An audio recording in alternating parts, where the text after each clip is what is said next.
সকলকে জানাই ২৫শে বৈশাখ কবিগুরু রবীন্দ্রনাথ ঠাকুরের শুভ জন্মদিনের অসংখ্য শুভেচ্ছা।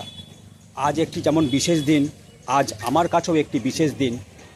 ঠাকুর শ্রীরামকৃষ্ণদেব যেই গ্রামে জন্মগ্রহণ করেছেন, পুণ্যভূমি কামারপুকুর গ্রামে, সেই নামে রামকৃষ্ণ মিশন বহুমুখী বিদ্যালয়ে আমার ছবি আঁকার ছাত্র সৌমাল্য ঘোষ রাজ্যস্তরে মাধ্যমিকে অষ্টম স্থান অধিকার করেছে ৬৯০ নাম্বার পেয়ে। আমি যেখানটায় দাঁড়িয়ে আছি, এখানেই আমি আসতাম ২ বছর, গৃহশিক্ষক ছিলাম ছবি আঁকার। ২ বছর এসেছি এখানে ছবি আঁকা শেখাতে। তারপর নতুন বাড়ি করে চলে গেছে কামারপুকুর শিবপুর এলাকায় পাঁচ শিব মন্দিরে। তো দেখাচ্ছি দেখুন সেই বাড়িটি। এখন সেই দোতলা মাটির বাড়িটি নেই, এখানেই বারান্দায় বসে ওই ছোট্ট সৌমাল্যকে আমি ছবি আঁকা শেখাতাম। সেই বাড়িটি আপনাদেরকে সুন্দরভাবে তুলে ধরছি। তারপর যাব স্কুলে, তারপর যাব সৌমাল্যর বাড়িতে। তো চলুন দেখতে থাকুন। কামারপুকুরের একটি ঐতিহাসিক সৃষ্টি করেছে সৌমাল্য। রাজ্যস্তরে মাধ্যমিকে অষ্টম স্থান অধিকার করেছে সৌমাল্য ঘোষ। আর সৌমাল্যর বাবা উৎপল ঘোষ আমার ভীষণ কাছের বন্ধু, তাই ওর বাবার অনুরোধে আমি ওই ছোট্ট সৌমাল্যকে ঠিক এখানেই ছবি আঁকা শেখাতে আসতাম। সে মাটির ঘরটা নেই, ভেঙে গেছে। তো চলুন যতটুকু অংশ আছে সেটা তুলে ধরি। তারপর যাব স্কুলে, তারপর যাব সৌমাল্যর বাড়িতে। ও থাকে শিবপুর এলাকায় পাঁচ শিবের মন্দির। তো চলুন সৌমাল্যর যেই মাটির ঘরেতে থেকে ওর পড়াশোনার জার্নি শুরু করেছে সেই মাটির ঘরটা তুলে ধরি, তারপর যাব স্কুলে। তো দেখতে থাকুন পুরো ভিডিও। চ্যানেল রামধনুর সাথে আমি দীপঙ্কর। এটি পূর্ব দিক, এই দিকে কামারপুকুর স্টেশন যাওয়া যায়। আবার যাওয়া যায় মেয়েদের একটি স্কুল আছে কামারপুকুরে, কামারপুকুর নয়নতারা বালিকা বিদ্যালয়। ঠিক ১০০ থেকে ১৫০ মিটার দূরে এই সৌমাল্য এখানে একটি মাটির ঘর ছিল। তো স্থানীয় মানুষকে জানতে পারলাম ভেঙে গেছে। ঠিক এখানটাতে দেখাচ্ছি, আমি ঠিক এই জায়গাটায় আসতাম, ওকে ওই বারান্দায় বসিয়ে ছবি আঁকা শেখাতাম। এটা ছিল গেট। এই আম গাছটা এখনও আছে কিন্তু বাড়িটি নেই, এখানেই ছিল সেই বাড়ি, আর এই ছিল গেট। তো এরপর আমি আপনাদেরকে নিয়ে যাব সৌমাল্য যে স্কুলে থেকে এই কামারপুকুরে মুখ উজ্জ্বল করেছে সৌমাল্য। ছোট্ট সৌমাল্যকে আমি দেখেছি। ৪ বছর গৃহশিক্ষক ছিলাম ছবি আঁকার, পড়াশোনার নয়।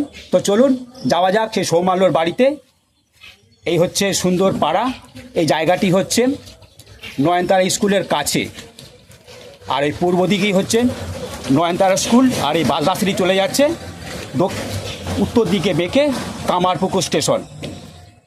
আর এই পশ্চিম দিকে চলে যাচ্ছে ঠাকুর শ্রীরামকৃষ্ণদেবের জন্মস্থান। এখান থেকে ঠাকুর শ্রীরামকৃষ্ণদেবের জন্মস্থান মাত্র পায়ে হাঁটা পথ, ৫ থেকে ৬ মিনিট। তো চলুন যাওয়া যাক রামকৃষ্ণ মিশন বহুমুখী বিদ্যালয়। তো চলুন দেখতে থাকুন ভিডিওটি। আর এই যে বড় বাড়িটি দেখছেন, এই বাড়িটি ঠাকুর শ্রীরামকৃষ্ণদেবকে দেবতা হিসেবে চিনেছিলেন চিনু শাকারি। এখন বর্তমানে এখানে গরিব ছেলে মেয়েদের কামারপুকুর মঠের মহারাজের তত্ত্বাবধানে এখানে লেখাপড়া শেখানো হয়। আজ শনিবার বন্ধ। তো চলুন যাওয়া যাক সৌমাল্য যে স্কুলেতে লেখাপড়া করতো, কামারপুকুরের নাম উজ্জ্বল করেছে সৌমাল্যর, সেই স্কুলটি দেখালাম ছোটোবেলায় যেখানে কেটেছে সেই জায়গাটি। আমি সৌমাল্যর গৃহশিক্ষক ছিলাম ছবি আঁকা। ৪ বছর এসেছি ওই ছোট্ট সৌমাল্যকে আমি ছবি আঁকা শিখেছি। আর সামনেই রয়েছে ঠাকুর শ্রীরামকৃষ্ণদেবের জন্মস্থান রামকৃষ্ণ মঠ। তো চলুন সেখানে যে তুলে ধরি। চলে এলাম রামকৃষ্ণ মঠ। ওই হচ্ছে এরিয়া, দেখতে পাচ্ছেন প্রাচীনটা ওখানে শেষ হচ্ছে। আর এই ঠাকুরের নিজের হাতে আম গাছ। বৈশাখ মাসে আজ বিশেষ দিন, ২৫শে বৈশাখ, কবিগুরু রবীন্দ্রনাথ ঠাকুরের জন্মদিন। আর যাচ্ছে আমি সৌমাল্য যে স্কুল থেকে কামারপুকুরে গ্রামের নাম উজ্জ্বল করেছে, মাধ্যমিকে অষ্টম স্থান অধিকার করেছে ৬৯০ নাম্বার পেয়ে।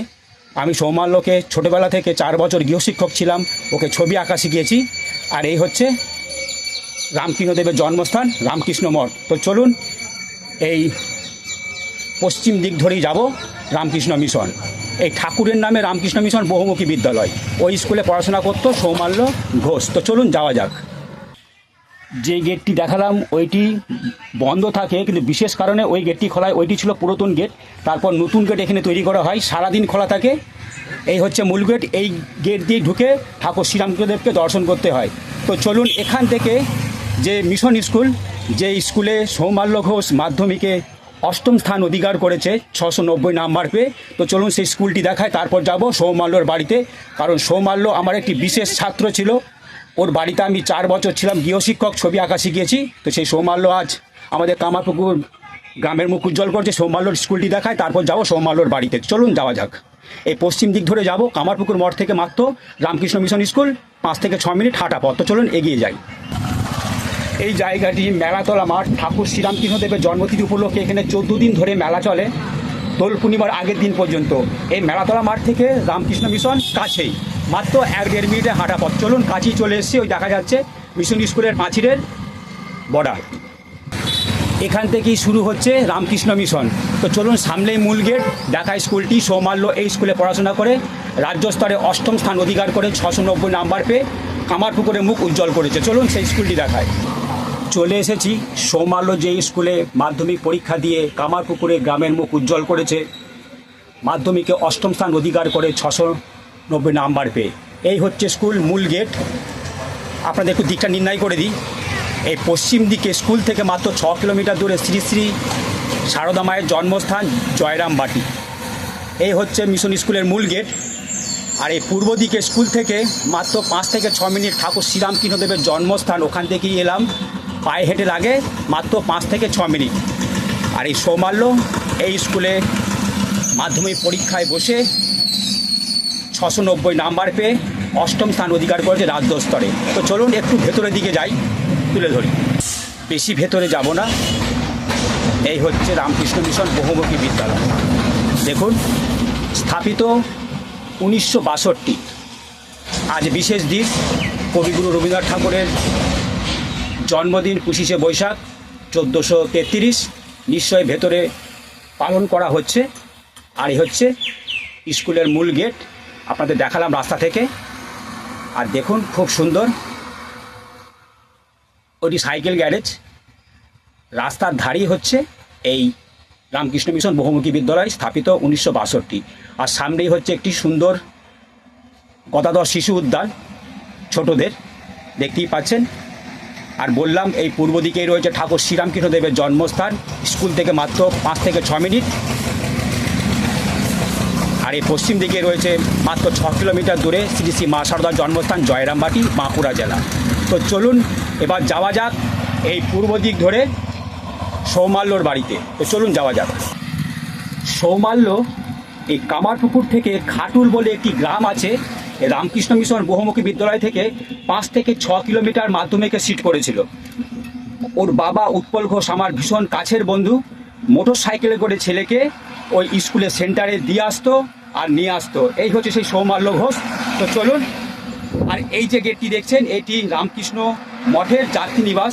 যেসব গেস্টরা আসেন এখানে রাত্রি নিবাস করেন, তাই লেখা আছে যাত্রী নিবাস। তো চলুন, সামনেই হচ্ছে মেলাতলা মাঠ, তো দেখালাম এই যে।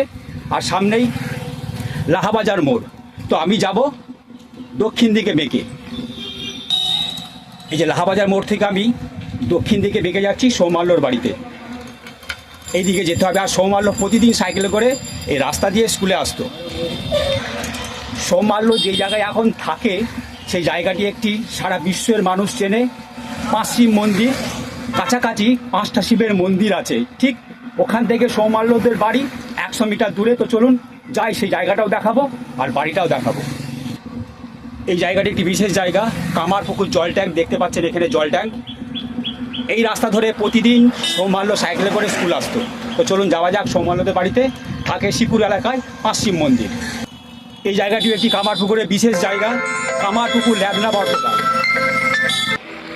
কামারপুকুর ল্যাদনা বটতলা, এখান থেকে মাত্র সৌমাল্যদের বাড়ি 300 মিটার দূরে। তো চলুন যাওয়া যাক 5 শিব মন্দির শিবপুর এলাকায়। রাস্তা যেতে যেতে দেখলাম সৌমাল্যর বাবা মোটর সাইকেল করে পেরিয়ে গেল। তো চলুন সৌমাল্যকে যদি না পাই আপনাদের বাড়িটা দেখায়, ওর মাকে দেখায়, ওর ঠাকুমাকে দেখায়। চলে এসেছি এখান থেকে মাত্র 1 থেকে 150 মিটার দূরে সৌমাল্যদের বাড়ি শিবপুর এলাকায় 5 শিব মন্দির। তো চলে এসেছি, আমি যাব পশ্চিম দিকে বেঁকে। তো চলুন যাওয়া যাক। আমি ওই উত্তর দিকে আসছি রামকৃষ্ণ মিশন বহুমুখী বিদ্যালয় থেকে। এই যে মন্দিরটি দেখছেন সামনে হচ্ছে কালী ও শনি, আর পিছনে সাদা মন্দিরটি ওটা শীতলা মায়ের মন্দির, শিব মন্দির। এই জায়গাটির নাম হচ্ছে 5 শিব মন্দির। কাছাকাছি 5 শিবের মন্দির আছে। আর এই দিক দিয়ে কামারপুকুরের প্রাণকেন্দ্র কামারপুকুর চটির ডাকবাংলো, এটা দক্ষিণ দিক। আর ঠিক রাস্তা ধারে এই গলিতেই হয়েছে সৌমাল্যর বাড়ি। তো চলুন সৌমাল্য বাড়িতে যাওয়া যাক।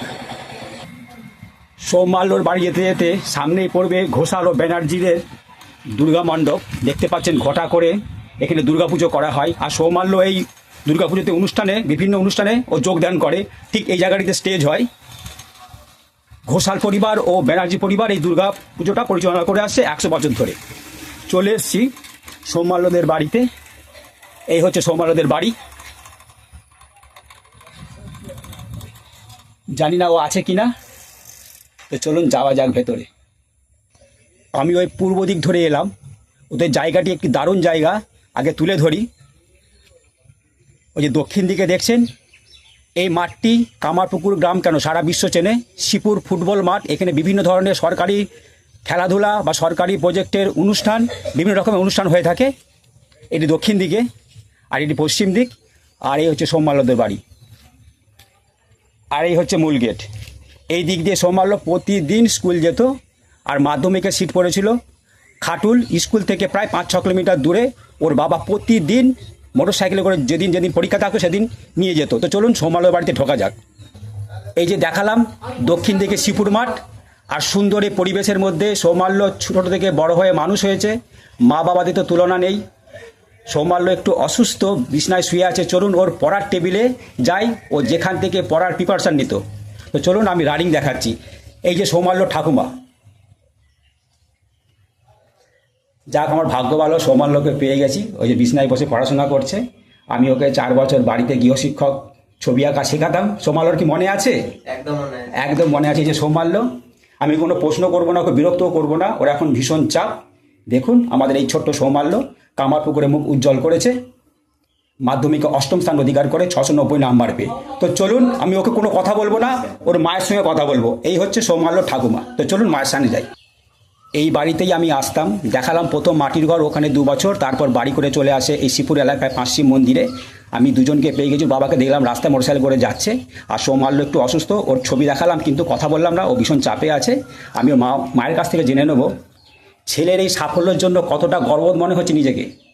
গর্বিত তো বটেই, কারণ আমরা বাবা মা হিসেবে খুবই গর্বিত। এবং সব থেকে বড় কথা, ওর পরিশ্রমে সফলতা পেয়েছে। ওর পরিশ্রম প্রচুর ছিল। এর জন্য আমরা ওকে সময় দিতাম বলতে কিভাবে না, ও যখন রাত জাগতো ওর সঙ্গে রাত জাগতাম, বা ওকে বলতাম যে এটা পড়া হয়েছে কি বল। ওর পেছনে কখনোই আমাদেরকে সেইভাবে সময় দিতে হয়নি যে পড়াটা কর, এই পড়াটা করতে হবে। ওর নিজের জেদে পড়াশোনা করতো। আচ্ছা, সৌমাল্য কি ভেবেছিল রাজ্য স্তরে 8ম স্থান অধিকার করবে? হ্যাঁ, ও একটা মানে ওরকম আশাবাদী ছিল। আচ্ছা, পড়াশোনাটা সেইভাবেই করেছিল, যার জন্য ও আশাবাদীও ছিল যে আমি 1 থেকে 10-এর মধ্যে একটা করবো। ওর একটা জেদ ছিল ওটা। আচ্ছা, এবার আমি আমার কথায় ফিরে আসি। পাতাতেও লিখে রাখতো যে র্যাঙ্কার, প্রতিদিনের জন্য লিখতো এটা। আচ্ছা, আমার কথা একটু ফিরে আসি। আমি ওর মাটির ঘর থেকে, স্কুল থেকে এই ঘরে এলাম। আমার কিছু পার্ট যদি একটু তুলে ধরেন, আমার ভূমিকা। যখন হাতে খড়ি হয়নি, ওর মানে লেখাপড়া শুরুই হয়নি, তখন থেকে এই টিচার ছিলেন মানে ছবি আঁকানোর জন্য। এবং বাড়ির মতনই ওকে ছোট্ট ছেলেটি, সেই ছেলেটিকে কাছে বসিয়ে ছবি আঁকাতো। ওর একাগ্রতা অবশ্যই ছিল, ছোটবেলা থেকেই সব জিনিসের প্রতি একাগ্রতা ছিল। তো ওই স্যারই ওকে হাতে ধরিয়ে ধরিয়ে ছবি আঁকিয়েছেন। এই ছবি আঁকার এখানেতেও এসে ছবি আঁকিয়েছেন এই বাড়িতে আসার পরে। তারপরে পড়াশোনার চাপে পড়ে আস্তে আস্তে হয়তো বন্ধ হয়ে গেছে ওই জিনিসটা। তবে স্যারের সঙ্গে সেই সম্পর্ক এখনো রয়েছে। আমিও নিজেকে গর্ববোধ মনে করি যে আমি একটা পার্ট ছিলাম সৌমাল্যর। এবার ঠাকুমার কাছে ফিরে আসি। নাতির এই সাফল্যের জন্য আপনি কতটুকু খুশি, কতটুকু নিজেকে গর্ববোধ মনে করেন? আমি খুব খুব খুব খুশি। আচ্ছা, তো নাতির সঙ্গে কোনো কথা হয়েছে নাকি এই ব্যাপারে? নাতির সঙ্গে আর কি কথা হবে, আচ্ছা। যেমন আনন্দ করি নাতিকে নিয়ে। নাতি ছোটবেলায় কতটা দুষ্টু ছিল? না, ছোটবেলা তো ওর দুষ্টুমিটা একটু কমই ছিল, গোড়া উপরে একটু ঠান্ডা ঠান্ডা। আচ্ছা, এবার মায়ের কাছে ফিরে আসি। ওর হবি কি, ছোটবেলায় কি বেশি ভালোবাসতো? ছবি আঁকাটায় তখন ছিল প্রধানত, তখন ছিল ছবি আঁকা। কিন্তু আস্তে আস্তে বড় হতে হতে ও গিটারের নেশা ছিল। গিটার কিনেছিল এবং ও জমানো পয়সা থেকে, ভাড়াতে ও টুকটুক করে পয়সা জমাতো, জমিয়ে সেই পয়সা দিয়ে ও গিটার কিনেছিল। এই গিটারের হবিটা ছিল। আর টিভিতে খেলা দেখে, মাঝে মাঝে সময় পেলে একটু করে খেলা নিয়ে বসে খেলা দেখে। আচ্ছা, সৌমাল্যকে আমি ডিস্টার্ব করবো না, আমি মাকেই প্রশ্ন করব, ওর কোনো ফেভারিট খেলোয়াড় আছে নাকি? ক্রিকেটের নাম জানা আছে? ধোনি ওর ফেভারিট। আর কোনো লেখকের বই পড়তে ভালোবাসতো? লেখকের বইটা ওই বলতে পারো, কারণ পড়াশোনার দিকটা 5-6 পর্যন্ত আমি পড়িয়েছিলাম। তারপর থেকে ও নিজের পড়া নিজেই করতো। এতটা ওকে মানে ইন্টারেস্টেড হতে দেখিনি। ও বেশিরভাগ বইপত্র নিয়েই পড়াশোনা করতো, আচ্ছা কিন্তু এক্সট্রা বই পড়াটা ওর খুব কম ছিল। আচ্ছা, আমি ওই মাটির ঘর থেকে ভিডিও শুরু করি। ওই মাটির ঘরে কি ওর জন্ম? হ্যাঁ, মাটির ঘরে। ওখান থেকে ওর পড়াশোনার জার্নি শুরু, তাই তো? আর বেশি আমি প্রশ্ন করছি না। অসংখ্য ধন্যবাদ আমাকে সময় দেওয়ার জন্য। এই মা আর এই ঠাকুমাকে দেখালাম, বাবাকে পেলাম না। সৌমাল্য ওখানে পড়াশোনা করছে, ডিস্টার্ব করছি না। এই হচ্ছে সৌমাল্যর পরিবেশ তুলে ধরে আমি দীপঙ্কর, চ্যানেল রামধনু। এখানে আমি ভিডিওটা শেষ করলাম। সকলেই ভালো থাকবেন, সুস্থ থাকবেন, আর পারবেন তো সৌমাল্যর মতো ছেলেকে তৈরি করবেন, দেশের মুখ উজ্জ্বল করবে সৌমাল্য। ওর আমি সাক্ষাৎকার নিতে পারলাম না, কারণ ও খুব ক্লান্ত কাল থেকে। এই বলে আমার ভিডিও চ্যানেল রামধনুর সাথে আমি দীপঙ্কর এখানে ভিডিওটি শেষ করলাম। সকলেই ভালো থাকবেন, আর সৌমাল্যের জন্য আপনারা প্রার্থনা করুন, ও যেন দেশের 1 থেকে 10-এর যশ মুখ উজ্জ্বল করতে পারে। এই বলে আমার ভিডিও শেষ করলাম। আমি দীপঙ্কর, চ্যানেল রামধনু।